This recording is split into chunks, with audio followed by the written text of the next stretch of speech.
ನಮಸ್ತೆ ಎಲ್ಲ ವೀಕ್ಷಕರಿಗೂ ಕೂಡ ಗೃಹಲಕ್ಷ್ಮಿಯ 22 ಮತ್ತು 23ನೇ ಕಂತಿನ ಹಣ ಅನ್ನುವಂಥದ್ದು ಒಟ್ಟಿಗೆ 2,000 ರೂಪಾಯಿ ಪ್ಲಸ್ 2,000 ರೂಪಾಯಿ 4,000 ರೂಪಾಯಿ ಒಟ್ಟಿಗೆ ಜಮಾ ಆಗ್ತಾ ಇದೆ ಈ ದಿನದಿಂದ ಅಂತ ಹೇಳ್ಬಿಟ್ಟು ಸಾಕಷ್ಟು ಯೂಟ್ಯೂಬ್ ಚಾನಲ್ಗಳಲ್ಲಿ ಮಾಹಿತಿಯನ್ನು ಕೊಡ್ತಾ ಇದ್ದಾರೆ.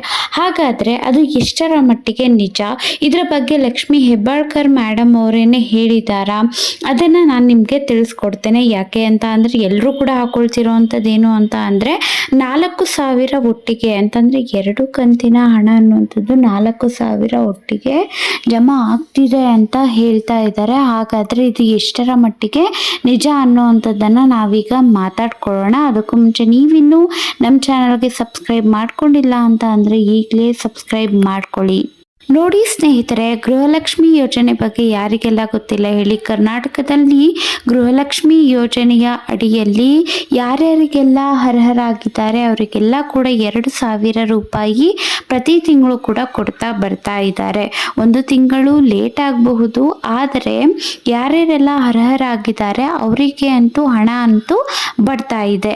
ಆದರೆ ಡಿಲೇ ಮಾಡ್ತಾನೆ ಇದ್ದಾರೆ, ಒಂದಷ್ಟು ತಿಂಗಳ ಕಾಲ ಕೂಡ ಹಣವನ್ನು ಕೊಡ್ತಾ ಇಲ್ಲ. ಈ ರೀತಿ ಸುಮಾರು ತಿಂಗಳು ಕೂಡ ನಡೀತಾ ಇರುವಂಥದ್ದು.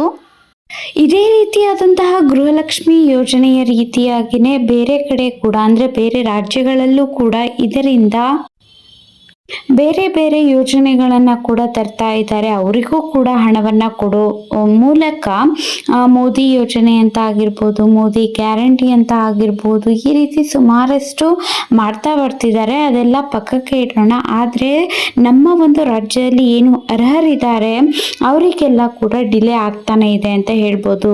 ಸದ್ಯಕ್ಕೆ ಲಕ್ಷ್ಮಿ ಹೆಬ್ಬಾಳ್ಕರ್ ಮೇಡಮ್ ಅವರು ಹೇಳ್ತಾ ಇರುವಂಥದ್ದೇನು ಅಂತಂದರೆ ಆದಷ್ಟು ಬೇಗ, ಈಗಾಗಲೇ ನಾವು ಲೇಟ್ ಮಾಡಿಬಿಟ್ಟಿದ್ದೀವಿ, ಆದರೆ ಆದಷ್ಟು ಬೇಗ 22 ಮತ್ತು 23ನೇ ಕಂತಿನ ಹಣವನ್ನು ಒಟ್ಟಿಗೆ ಇದೇ ತಿಂಗಳ ಕೊನೆಯ ಒಳಗಡೆನೆ ನಾವು ಹಣವನ್ನು ಹಾಕ್ಬಿಡ್ತೀವಿ ಅಂತ ಹೇಳ್ತಿರುವಂಥದ್ದು. ಆದರೆ ಖಂಡಿತವಾಗ್ಲೂ ನಮಗೆ ಗೊತ್ತಿಲ್ಲ ಯಾವಾಗ ಹಾಕ್ತಾರೆ ಯಾವಾಗ ಹಾಕೋದಿಲ್ಲ ಅಂತ.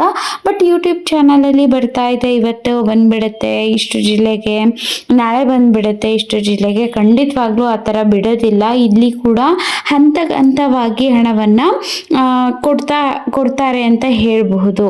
ಅಂದರೆ ಒಂದಷ್ಟು ಜಿಲ್ಲೆಯಲ್ಲಿ ಒಂದಷ್ಟು ಜನರಿಗೆ ಕೊಡ್ತಾರೆ, ಅದಾದ ನಂತರ ಬೇರೆಯವ್ರಿಗೆ ಒಂದೇ ಸಲ ಎಲ್ರಿಗೂ ಕೂಡ ಎಲ್ಲ ಕಂತಿನ ಹಣ ಅನ್ನುವಂಥದ್ದು ಬರೋದಿಲ್ಲ.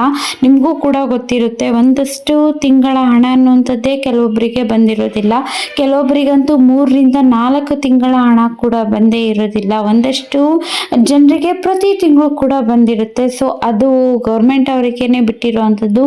ಯಾಕೆ ಈ ರೀತಿ ಮಾಡ್ತಾ ಇದ್ದಾರೆ ಅಂತ ತಕ್ಷಣಕ್ಕೆ ಹೇಳ್ತಾ ಇರುವಂಥದ್ದು ಏನು ಅಂತ ಅಂದರೆ ಒಟ್ಟಿಗೆ ನಾವು ಜಮಾ ಮಾಡ್ತೀವಿ, ಇದೇ ಒಂದು ತಿಂಗಳ ಕೊನೆಯ ಒಳಗಡೆನೆ ನಾವು 22 ಮತ್ತು 23ನೇ ಕಂತಿನ ಹಣವನ್ನು ಜಮಾ ಮಾಡ್ತೀವಿ, ಈಗಾಗಲೇ ವಿಳಂಬ ಮಾಡಿದ್ದೀವಿ ಅಂತ ಹೇಳ್ತಿದ್ದಾರೆ. ಕಾದು ನೋಡಬೇಕಾಗಿದೆ.